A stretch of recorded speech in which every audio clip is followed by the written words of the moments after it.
for the tie. Low snap. It is no good. And the worst special teams day in history has a fitting finish. They say that Wicked the movie brought all the drama and emotions, but I'm here to tell you that the Dallas Cowboys Washington Commanders matchup in Week 12 trumped all of it. In the final 3 minutes, it was a 7-point ball game, and the Dallas defense miscues, gave up an 86-yard touchdown. Then the theatrics continued. The Washington Commanders missed the extra point, and it was all the Dallas Cowboys from there. It is Victory Monday here. The 5-game losing streak is now out of the Cowboys' mouths. 34-26 the final over the Washington Commanders in the DMV, and Dallas is now sitting at 4-7 with their second divisional win of the year. But boy, did it take some grit and a full 4 quarters from all 3 phases. It was a 3-3 ball game at halftime because of the offensive and special team struggles. But the Cowboys exploded with a 31-point second half. It kept going from there, the intensity and the energy. The wake-up call, though, in the third quarter was kicked off by Jalen Tolbert, finally capping off a drive with a touchdown. It was the juice needed, and the offense fed off of it. Luke Schoonmaker's touchdown extended their lead by 11, but it takes every unit. How about Kevontae Turpin taking 199 yards to the crib, a forced fumble from Donovan Wilson, Wanye Thomas returning an onside kick for a touchdown. It was a wild game that had it all and a wild finish, but the Cowboys get it done. Excellent team win. These are the way these division games are supposed to go. You know, it's just great to see our guys rewarded for just staying the course, you know, just grinding it out. So the messaging's been great. You know, we just, you know, going up into it, no one's really blinking, just with everything going around us. So it feels good to win. It's been a minute. What's your blood pressure like in that situation, those last few minutes of the game? No, I'm fine. I'll be honest. I'm just with the next play. That's whether you're calling the offense or you get into the game management. I mean, I'm listening and interjecting on the headsets. I mean, you know, that came all the way down to the last play. You know, and so you look at you know, they did a nice job on was it 9 seconds, and you know, took the completion and got into range to throw the Hail Mary. So yeah, I just really focused into the game because it's a National Football League. I mean, we show the cut-ups every week. Ryan Feeders, our game management director, he does a phenomenal job. And you know, last night I think we had 8, 9, 10 games that came down to the last play or last series last week. So you know, that's why we do it. That's why we spend the time on it, because you know, we were definitely prepared for these situations. You know, the calls were in early. It was clean, but you know, these players are unbelievable. I mean, they're special people. Their gifts and skills, and to make plays like that when the game's on the line, I'm sure is a hell of a game to watch. How are you on DallasCowboys.com? Mike, what did Cooper do better in your eyes today? I thought Cooper did a great job managing the game. You know, I thought the run game teed up some completions for him. I thought he was very decisive. Was clean with that. I mean, you know, we had some plays taken off us, you know, in the passing game due to penalty, but I thought he did a great job managing the game. So, and clearly was his best game so far. Tim. This year. Tim Kalish on Dallas Morning News. 2 things. One, do you remember what you were interjecting into the headset when McLaurin's running through your defense with 14 seconds to go? Do I remember? What you were thinking, saying? No, I mean, I saw the play. I knew the coverage, and you know, and they hit it. So. We just got to tackle them there. So yeah, just once again, that's situational football, and you know, obviously we get them down there, then it's you know the call may change, but you know, the coverage and in this, you know, the play that they ran, I mean, those are those types of plays that you run in those situations. And overall, just everything else aside, standing aside, what does a win do for this team after what you've been through last? Oh, we needed it. I mean, it's been frustrating, no doubt. We've acknowledged that. I think everybody, you know, in our circles has been very accountable for it. But I think you're getting a good look at who we are. You know, we just tremendous fight. They fought from the time that ball was kicked off in the beginning and all the way down to the end. That's what this team's about. You know, hopefully we can continue to get healthy, and we got to win this next one. You know, and that was a division game. That's a big win for us, and we got another one, you know, right around the corner here. So, it'd be nice to get some wins and get some momentum. Mike McCarthy trying to hold back his excitement. I know he wanted to smile in that press conference, but the Cowboys took a 10-9 lead in the third quarter. That was their first lead in a game since week 9 against Atlanta, but that was credit to this Mike Zimmer defense. They kept them in the game all game long. How did Mike Zimmer cook up in his bag again? That's up next here on Cowboys Flashback. Dallas Cowboys Flashback, powered by Reliant, is brought to you by AT&T, official sponsor of the Dallas Cowboys, and by Reliant, official energy provider of the Dallas Cowboys.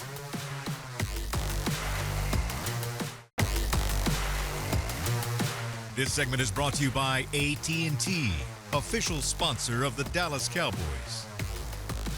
So much has depended on this Dallas defense the last 3 weeks, but they have continued to show up and show out. I mean, can we just take a second for a quick second to talk about the Dallas defense putting on the clampers for a full 60 minutes of football, and they did it against their former defensive coordinator, who is now the head coach in D.C. The Cowboys defense held the Commanders to 3 points on their first 6 possessions, kept Jaden Daniels in check for the most part, and they were able to stop the Commanders' run game. That made the difference. Jaden Daniels was the Commanders' leading rusher with 74 yards, but the running back room of Bijan Robinson Jr., Austin Eckler, Jeremy McNichols were held to 22 yards or less. The defense won on early downs, forcing the Commanders to really work on second and third downs. From getting pressure to getting home to takeaways, the Dallas defense was active, and it paid off.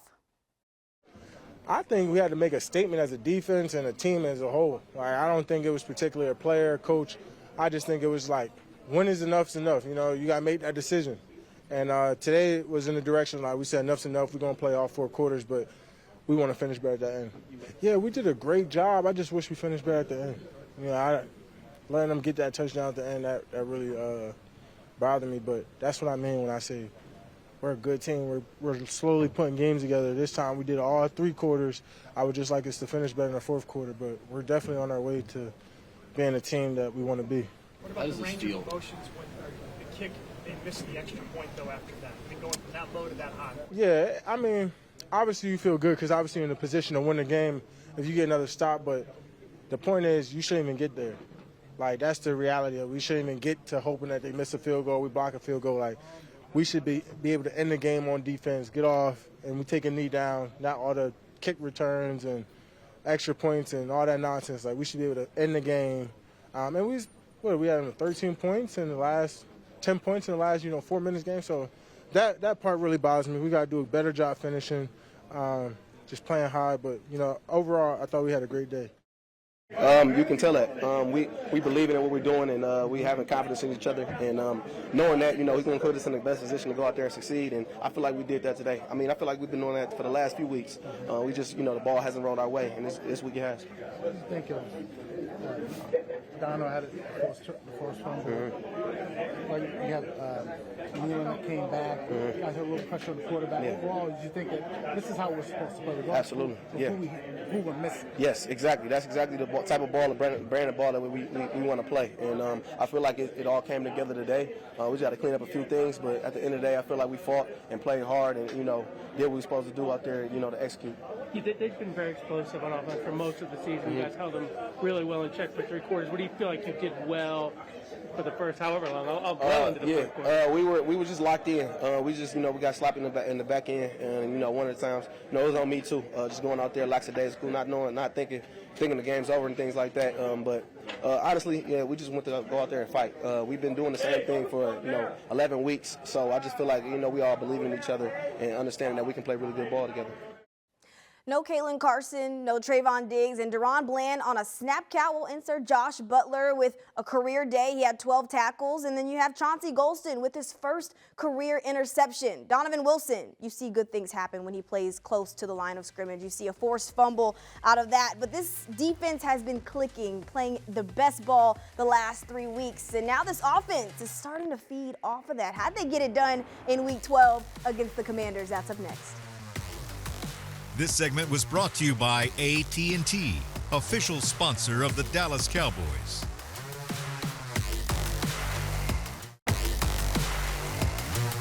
This segment is brought to you by Ashley, the official furniture store of the Dallas Cowboys. scored points. Check. Some grit. Let's go ahead and check that box too. And a 34-26 win for the Dallas Cowboys. They get the job done over Dan Quinn in Week 12 and the Washington Commanders. Finally, this offense coming alive, scoring the same amount of touchdowns they've scored in the last 3 weeks combined. And there were lapses in the offense, struggling to find the end zone and move the ball the first half. But a tied ball game at half and the defense playing really good football was the only spark this offense really needed. Cooper Rush finished with his highest QBR in his career as a starter, completing 24 passes for 247 yards and 2 touchdowns. And Mike McCarthy said he wanted to see better ball distribution. Well, he got it. 9 different guys were involved in the passing game, but the ultimate key, they were balanced. The Cowboys established the run through Rico Dowdle that opened up things offensively. They won the time of possession battle. But if you just look at the stat sheet, the Cowboys were just 2 of 11 on third downs, but they weren't in a ton of laid down situations. They were efficient when necessary, and it feels good for the current QB1 and company. Yeah, you just got to get that ball rolling. That's kind of what we talked about. That was the messaging all week. Get one. And, especially going into a short week, you can get 2 real quick too. So you just got to get that one. And full team effort today, as everyone saw, and it was awesome. Clarence Hill, also with Dallas. Can you just talk about the fight in this team? You're obviously frustrated with the 5-game losing streak. We talked about the guys who aren't here, but to continue to fight, no one's giving up, no one's saying what was needed. Yeah, it was a cool bunch of guys getting opportunities, show who they are. Kendricks talked about it earlier in the week. We're going to find out who's going to fight, and I think everyone fought out there today. We found out, and a lot of the young guys stepped up, played a lot of ball today, and that was huge. Is it important to know that Mike McCarthy has not lost this team? You guys are still believing, listening to his message and hearing what he's saying? Yeah, a lot of games left. We're sitting at 4-7, and this is why you play them. You just got to get, like I said, get that first win, get it going, get on a streak, and let it rip. John Machado with The Athletic. You say pretty even keel, but what were your emotions like maybe during those last 2 or 3 minutes of that game? Pretty insane. Happy for Wanye scoring a TD, but at the same time was like, get down. But good job recovering it, I guess. But it was crazy. I think both sides of the ball and special teams picked each other up all day. We turn over, they get a stop. They score, we went down and scored.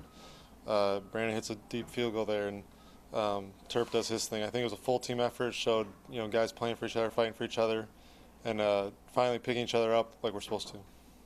Obviously, I feel like we could have scored a lot more, but his 2 touchdowns is definitely a confidence booster within the next 6 games that we have coming up.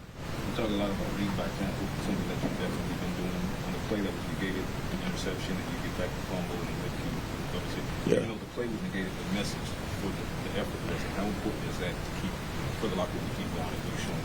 Yeah, I don't really do too much talking, and everyone in this locker room understands. Like I'm not a shy guy, but it's just I'm not a rah guy, And the best way for me to show my effort and show how much I care for this game and this team is to give it my all every rep. So obviously I got held on the play of, and then I saw he ended up with the ball, and the only thing I knew to do was make a play. Can you talk about the emotions at the play What were the emotions after McLaurin's touchdown that you had there and then the field? At first I was just like, what just happened? And then I knew we had time on the clock. We had 21 seconds. So again, I played in the Big 12. We know about big games, and I feel like that carries over in the league. You got to make big plays in order to be successful. And shout out Austin. He went to OU with me. He gave us one. How big was Rico today in the run game? Because you guys stuck with it a lot. He's been stepping up a lot lately, and it's showing throughout his play. And he's done a great job with, carrying us, putting us on his shoulders, and leading his team offensively. So with that being said, we just got to keep stacking these things, continue to let this momentum ride us to the sunset. No Tyler Smith, no Zach Martin, and the youngins stepped up on the offensive line that allowed for this offense to execute at the level that they were able to execute at. The Dallas O-line gave up just 1 pressure the first half, 1 sack on the day. They're trending upwards, but so did the special teams as the game went on. How about Kevontae Turpin? Maybe a little Wanye Thomas shine as well. That's up next here on Cowboys Flashback. This segment was brought to you by Ashley. the official furniture store of the Dallas Cowboys.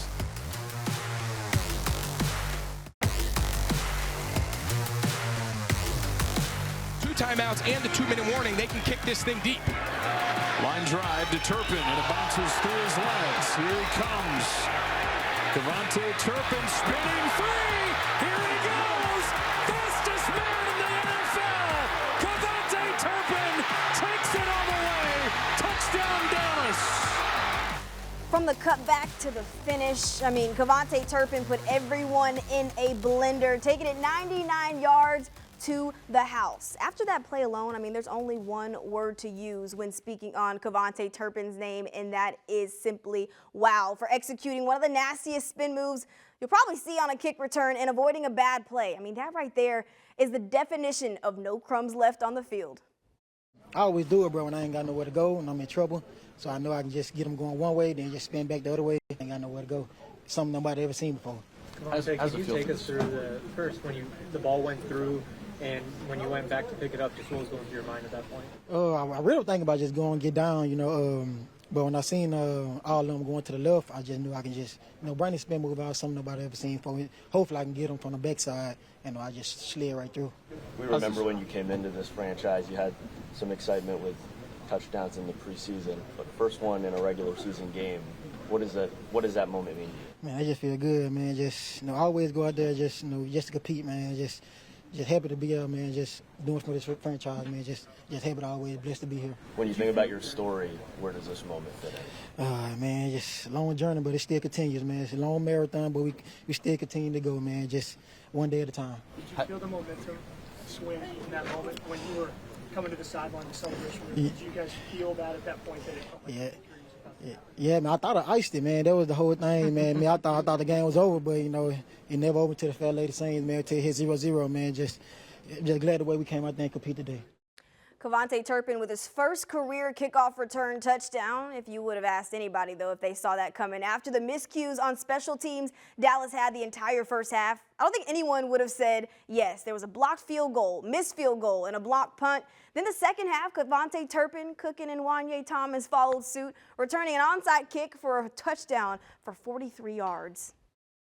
I'm actually looking at the kickoff team, trying to see where they're going to kick it, and then I seen the 4 and the 5. They're close, so I'm thinking in my brain they gonna kick it to me, and then as soon as he kicked it, they can't hit me until I touch it. So I kind of waited a second. I was like, should I try? I was like, said, really, excuse my language, but I went on and grabbed it. I said, man, I think I'm gonna go on and score the ball. So I just ran and then I scored. So when you realized the score situation afterwards, did you have some pause? I did, but. And like I told y'all, I'm a man of taking chances, and I just took a chance on that one. So now, next time, I'm probably going to just go on and take a knee, but I think that was a good one. It was a good one. Man, Turp, that was different. That was different. Turp is different, man. He spun out and scored, man. Turp is a different animal. So how funky of a special teams game was this overall? Man, it was crazy. We were up, we were down, but we finished the right way though. So man, some games is gonna be that way, and then this was one of those games for real. So, but I feel like we finished strong as a unit. Complimentary football. It was so much fun to watch this team finally pull all three phases together. But it's no time to let it sink in. It's a quick turnaround for the Dallas Cowboys. We're wrapping things up here on Cowboys Flashback. Up next. To watch more Dallas Cowboys content on your connected TV, download the Cowboys Now app on Amazon Fire, Roku, and Apple TV.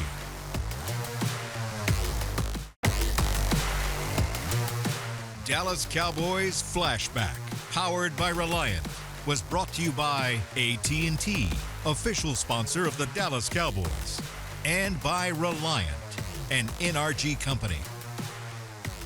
Just to win, felt amazing. And I think everybody just after too, just talked how we played and everything. The fact that we won, just kind of takes over everything else. So that felt great, and definitely took a little breath, and now forge forward.